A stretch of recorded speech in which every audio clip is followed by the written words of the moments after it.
શું તમે પણ આવતીકાલે લેવાનારી ત્રિમાસિક કસોટી માટે મૂંઝવણમાં છો? ઘણી બધી શાળાઓ અજાણતા એક મોટી ભૂલ કરી રહી છે, જેના કારણે અંતે માર્ક્સ એન્ટ્રીમાં ભારે તકલીફ પડે છે. શું તમે જાણવા માંગો છો કે આ કસોટીને કેવી રીતે સરળ બનાવવી? અને આ વિડીયોમાં આપણે એ પણ જાણીશું કે કોઈ એક ધોરણની એક વિષયની ટેસ્ટનું પ્રશ્નપત્ર કઈ રીતે આપણે સેટ કરશું. અને આ વિડીયોના અંત સુધીમાં તમે એ માસ્ટર ટ્રીક જાણી લેશો જે દરેક શિક્ષકને ખબર હોવી જોઈએ. સૌપ્રથમ આપણે વાત કરીએ વિદ્યા સમીક્ષા કેન્દ્ર દ્વારા મોકલેલી પ્રશ્ન બેંકને ડાઉનલોડ કરવાની.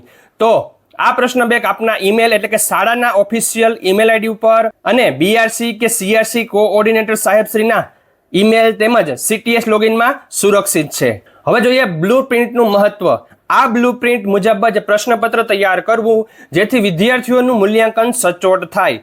હવે માર્ક્સની એન્ટ્રીની વાત કરીએ તો યાદ રાખજો એસએટી એટલે કે સેટની જેમ જ અહીં પ્રશ્ન વાઇઝ એન્ટ્રી કરવાની છે.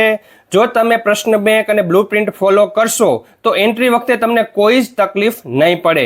હવે ધારો કે મિત્રો આપણે પ્રથમ સત્રની ત્રિમાસિક કસોટી છે એમાં ધોરણ 6 વિષય સામાજિક વિજ્ઞાનના એકમ 1, 2 અને 4ની બ્લુપ્રિન્ટ અહીંયા આપવામાં આવેલી છે અને પ્રશ્ન બેંક ઉપરથી આપણે 40 ગુણનું પ્રશ્નપત્ર તૈયાર કરવામાં શું ધ્યાન રાખવું તે જોઈએ. પ્રશ્ન બેંકમાં તમે જોઈ શકો છો કે દરેક પ્રકરણના અલગ અલગ પ્રશ્નો તૈયાર કરીને આપવામાં આવ્યા છે. હવે આપણે જોઈએ પ્રશ્ન 1માં. હવે પ્રશ્ન 1 આપણે રાખી શકીએ કે નીચે આપેલ પ્રશ્ન માટે યોગ્ય વિકલ્પ પસંદ કરી જવાબ આપો. તેને આપણે 10 માર્ક રાખી શકીએ એટલે ટોટલ 10 પ્રશ્નો આપણે વિકલ્પ આધારિત પૂછી શકીએ. ત્યારબાદ બીજો પ્રશ્ન ખાલી જગ્યા જે 5 રાખી શકીએ જેના 5 માર્ક. ત્રીજો પ્રશ્ન આપણે જોડકા જોડો રાખી શકીએ, એક જોડકું કોઈ પણ આપણે પૂછી શકીએ, તેના આપણે 4 માર્ક રાખશું. ચોથો પ્રશ્ન ખરા ખોટા જણાવો જેના 5 માર્ક્સ 5 પ્રશ્નો પૂછવામાં આવશે.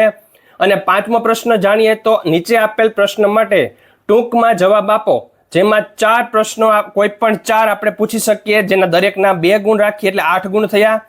પ્રશ્ન 6 આપણે પૂછી શકીએ સવિસ્તાર જવાબ આપો. 3 પૂછી શકીએ 3 માંથી કોઈ પણ 2 ના જવાબ આપવાના અને 1 ના 4 ગુણ એટલે કે 8 ગુણ એ થયા.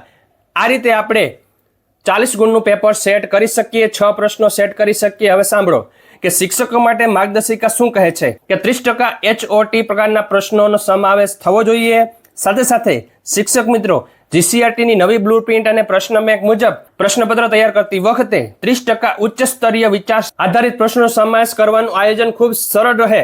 તેના માટે કયા કયા મુદ્દાઓનું ધ્યાન રાખવું જોઈએ જ્યારે આપણે જાતે પ્રશ્નપત્ર બનાવતા હોઈએ છીએ. ત્યારે આપણે પહેલો મુદ્દો યાદ રાખવાનો અર્જ અને વિશ્લેષણાત્મક પ્રશ્નો, જેમાં માત્ર ગોખણપટ્ટી કે સીધા જવાબવાળા પ્રશ્નોને બદલે વિદ્યાર્થી પરિસ્થિતિને સમજીને તર્ક લગાવી શકે તેવા પ્રશ્નો પસંદ કરો. ત્યારબાદ પ્રશ્ન બેંકમાંથી યોગ્ય ભારણ, પ્રકરણ દીઠ ગુણભાર અને ક્ષમતાઓ દરેક જેમ કે C1.2, C6.4 અને C1.1 અને C3.1 મુજબ જ MCQ ખાલી જગ્યા ખરા ખોટા મોટા પ્રશ્નોનું સમતોલન જાળવો. પછી ચિત્રો અને આકૃતિઓનો ઉપયોગ કરો જેમ કે ધોરણ 6 ના સામાજિક વિજ્ઞાનમાં નકશા વાંચન, સમયરેખા અને આકૃતિ આધારિત પ્રશ્નો એટલે કે HOT પ્રશ્નો તરીકે શ્રેષ્ઠ સાબિત થાય છે જેથી વિદ્યાર્થીઓની સૂઝ ચકાસી શકાય. તો મિત્રો રાહ શેની જુઓ છો?